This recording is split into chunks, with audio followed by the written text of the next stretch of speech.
നമസ്കാരം. കുടുംബത്തിൽ ഭാര്യാഭർത്താക്കന്മാർ തമ്മിൽ വഴക്കടിക്കുന്നത്, ദമ്പതികൾ തമ്മിൽ വഴക്ക് കൂടുന്നത്, കലഹം, നിരന്തരമായിട്ടുള്ള കലഹം, ഇത് ഒഴിവാക്കാനായിട്ട് നമുക്ക് ദമ്പതികള് കുടുംബത്തിൽ വഴക്കും പ്രശ്നങ്ങൾ ഉണ്ടാകുന്നത് കൊണ്ട് കുട്ടികൾക്കൊക്കെ ജീവിതത്തിലെ കുടുംബത്തിലെ അസ്വാരസ്യങ്ങളും അശാന്തി, മനസ്സമാധാനക്കേട് ഇതൊക്കെ കളിയാടുന്നു. കുടുംബത്തിൽ പൊതുവെ ഒരു ഐശ്വര്യക്കേടുണ്ടാകുന്നു. അതുകൊണ്ട് തീർച്ചയായിട്ടും നമ്മൾ ചെയ്യേണ്ടതെന്ന് വെച്ച് കഴിഞ്ഞാൽ, പ്രസന്ന രൂപ എന്ന് പറയുന്ന ഒരു മന്ത്രമുണ്ട്. അത് ഏതെങ്കിലും ഒരു ഗുരുവിൽ നിന്ന് ഭാര്യയോ ഭർത്താവോ ആരെങ്കിലും ഒരാൾ അത് ഒരു ദീക്ഷയായിട്ട് എടുക്കാം. അല്ലെങ്കിൽ എന്നിട്ട് ഈ പ്രസന്ന രൂപ എന്ന് പറയുന്ന മന്ത്രം ദിവസവും രാവിലെ 5 പ്രാവശ്യം വീതം ഇത് ജപിക്കാം.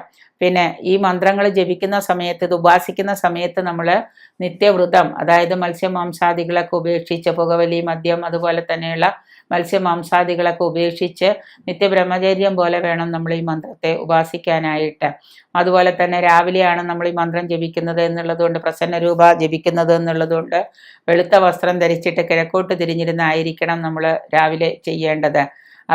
രാവിലെ കിഴക്കോട്ട് അഭിമുഖമായിരുന്ന് വെളുത്ത വസ്ത്രം ധരിച്ച് വേണം നമ്മളിത് 5 പ്രാവശ്യം ഈ മന്ത്രം, പ്രസന്ന രൂപ മന്ത്രം ജപിക്കാൻ.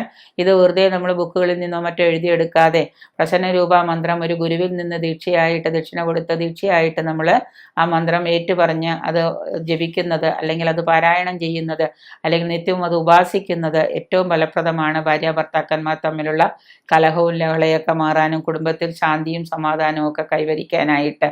അത് മത്സ്യമാംസാദികളൊക്കെ വെടിഞ്ഞ് വ്രതശുദ്ധിയോടുകൂടി നിങ്ങൾ ചൊല്ലാൻ തുടങ്ങിക്കഴിഞ്ഞാൽ ദമ്പതികൾക്കിടയിൽ അഭിപ്രായ ഭിന്നതയൊക്കെ മാറുകയും സ്വരച്ചേർച്ചക്കുറവൊക്കെ മാറി അവർ തമ്മിൽ വളരെ അഗാധമായിട്ടുള്ള ഒരു അടുപ്പത്തിലേക്ക് വരും. വിശ്വാസത്തോടും ഭക്തിയോടും കൂടി നമ്മൾ ഇതൊരു വൃതാചാര്യത്തോടു കൂടി ഈ മന്ത്രത്തെ, ഈ പ്രസന്നാരൂപത്തെ നമ്മൾ ഉപാസിക്കുകയാണെങ്കിൽ നമുക്കതിൻ്റെ ഗുണങ്ങൾ തീർച്ചയായിട്ടും കിട്ടും.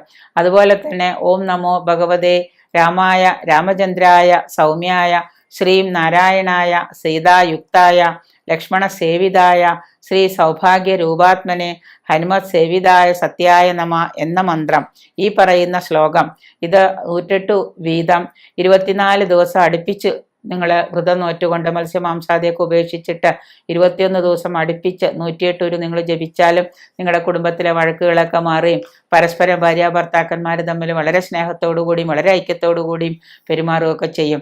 ഇതൊക്കെ ചെയ്യാനായിട്ട് നമ്മൾ പാലിക്കേണ്ടത് എന്തെന്ന് വെച്ച് കഴിഞ്ഞാൽ, വളരെ വളരെ ഭക്തിപൂർവ്വമുള്ള ഒരു വിശ്വാസമാണ് നമുക്ക് അവിടെ ഉണ്ടാകേണ്ടത്. പിന്നെ വ്രതവും പാലിക്കണം.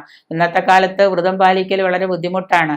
പിന്നെ മറ്റൊരു കാര്യം എന്ന് പറഞ്ഞു കഴിഞ്ഞാൽ, 21 ദിവസമൊക്കെ ആകുമ്പോൾ സ്ത്രീകൾക്ക് ആർത്തവ സമയത്ത് നമുക്കിത് ഉപയോഗിക്കാൻ പാടില്ല. അപ്പം അത് വീണ്ടും അത് തെറ്റും. അപ്പം അതുകൊണ്ട് തന്നെ 21 ദിവസം കിട്ടുന്ന രീതിയിലായിരിക്കണം നമ്മൾ ഈ മന്ത്രങ്ങൾ ചെയ്യേണ്ടത്.